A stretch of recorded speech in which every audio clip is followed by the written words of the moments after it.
I lived in the United States for 25 years, and the culture there is just incorrigibly degenerate, among other things. And I decided to move to Ecuador in the Amazon jungle and start basically a series of communities of like-minded people trying to live sustainably off the land, grow their own food, have kind of a thriving economy down here with eco-technology.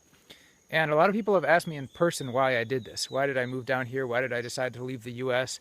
How did I come up with the willpower to actually do something like this?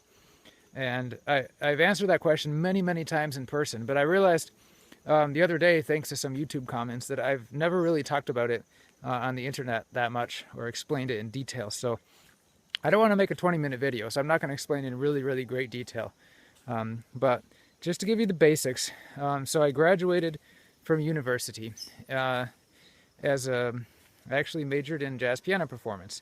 And so for a few years after that, I was a professional musician. Not really a few years, just a couple of years after that. And it was pretty good, and I made good money. I performed piano at like bars and events, solo and with bands. And I also taught music lessons, and I taught a choir and a music theory class. And the money was pretty good. But it all felt like a job. And the other thing was where I was living in Connecticut, it's a very, very expensive place to live. And so I was making decent money, but I was also spending all of it on fixing the vehicle that I needed to get to work. And whatever else, like having to buy organic fruit in Connecticut so I could be some semblance of healthy. It's also very cold there, and it's very expensive to live where it's cold. Everything from heating your house in the winter to paying for snowplow for your driveway and all that kind of stuff. And I got to thinking how unnatural it was for humans to live in a climate like that. I mean, our ancestors have done it for some millennia, but that doesn't mean it's necessarily the best thing for you personally in this moment. And also at that point, I got to thinking about changing my diet. I started getting into eating lots of fruit, eating a more frugivore, fruit-based diet, cutting out a lot of processed foods from my diet, things that were full of chemicals and weird ingredients that I couldn't pronounce in the label. And I had kind of already had a lifelong interest in gardening and permaculture, so that kind of fed into that, and I just started to develop this really strong calling to get to the tropics or somewhere where it was warm year-round, somewhere in a rural area, somewhere where I could build things without having to file for thousands of dollars of permits and stuff like that. And it just became clearer and clearer to me that it was the right thing to do to start to do what I'm doing now. So anyways, around that time, on a website called 30bananasaday.com, me and a group of friends kind of had been talking about moving to the tropics and buying some land and starting a community. And most of them didn't end up doing that in the years that followed. But this one guy, Jason, I was kind of keeping tabs on him, staying in contact with him on the internet, and he really traveled around and did a lot of research and had a list of criteria, and he found this place in Ecuador that was really great. So I had moved to Florida at that point because I figured Florida was better than Connecticut, and I was living with my friend there. And I thought that maybe I could buy land there. But after living there for a while, man, the Collier County Zoning Board, oh, it's horrible. You got to pay all this money to do anything. And, you know, one time I was living there, we were in a trailer, and I was just chilling with a cat, and all of a sudden these armed zoning board. I was like, why do people who work for the zoning commission have guns? They showed up with guns, and they were like, sir, can you come out? And I was like, what are you guys doing here? Like, and they were just like, can we talk to the owner? And I was like, he's not here, and they left. And anyways, it's just anywhere you are in the U.S., you know, that's what really crossed Hawaii out of my mind for me, because maybe the climate's good for growing tropical fruit and stuff like that, but it's still the United States. There's still just this heavy-handed government overreach trying to strangle everything you do. Whereas here in Ecuador, it's just very peaceful. There's very, very, very few zoning laws in rural areas, so you can build bamboo huts or whatever you want.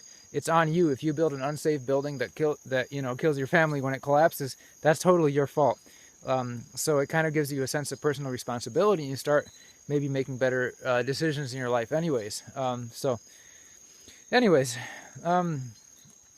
was also really educating myself about economics and politics at the time, really understanding what was happening with the US dollar. I really started getting into Bitcoin and gold and silver and some more alternative economic theories, and just kind of developing my mind in that direction as well. All of that just gave me a very strong urge to keep on moving in the direction I wanted to go in. So I started selling all my stuff and telling people I was going to leave. My mom tried to talk me out of it for about 5 minutes, but that was really because she wanted to make sure I was making a good decision and that I could handle myself. I wasn't going to get into some situation where I was in a lot of trouble, you know. So she seemed pretty satisfied that I knew what I was doing, and I came down here to Ecuador. But there's something that's really important if you're trying to leave where you're at. I've seen people get into this mindset where it's like the escape mentality, where you think you're only going to be happy when you're somewhere else. And I knew early on from studying Buddhism and meditation and things like that, that if you're unhappy where you are, then you're going to be unhappy everywhere you go.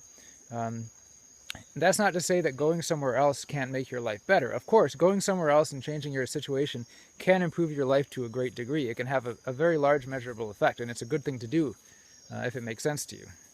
But the entire time that you're kind of cultivating yourself to make a big move, whatever that move may be, you should also be constantly reminding yourself that there needs to be a move within as well. You can't be moving simply because you think that being in a different physical location is going to help you. You also have to be getting to the point where in your mind you can accept staying where you are forever. And if you can accept that reality and be happy with that, you'll get to the point where moving somewhere else will help you, but you won't fall into the trap of simply being unhappy wherever you are because of the mental deficiencies and problems that you have. So it's okay to have a bit of an escape mentality and realize that logically it makes sense for me to be somewhere where my life is going to be better and where I can do better things for the world. And the last thing I say before I go on for 20 minutes, what I just said about being somewhere where you can do more things for the world, you can do better things for the world, that was a huge motivation for me, not just improving my own life, which of course is the most important thing. You got to be realistic. You have a desire for self-preservation. But a big thing for me was I can't do much for the world here where I am in Connecticut, working these jobs every day, no matter how much fun it is. I'm not saving my money. I'm not making any meaningful impact. I'm making people's lives slightly better by providing music for them and teaching them how to play music, but that's it. And I realized I had skills and I had abilities and I could do a lot more than I was doing. And I needed to be in a place, starting a project, doing something where I could do what I could help make the changes that I wanted to make in the world and actually in a meaningful way. So coming here was kind of a catalyst for that. And all of a sudden I was in a place where I could do all those things that I had been kind of dreaming about for years. So, an ending note, check out AmazonFruitFestival.com and come visit us in January 17 to 23, in the Ecuadorian Amazon rainforest at Terra Fruitis community, terrafruitis.com, AmazonFruitFestival.com, FruithavenEcoVillage.com. Have a great day, folks. Make sure you subscribe to my channel.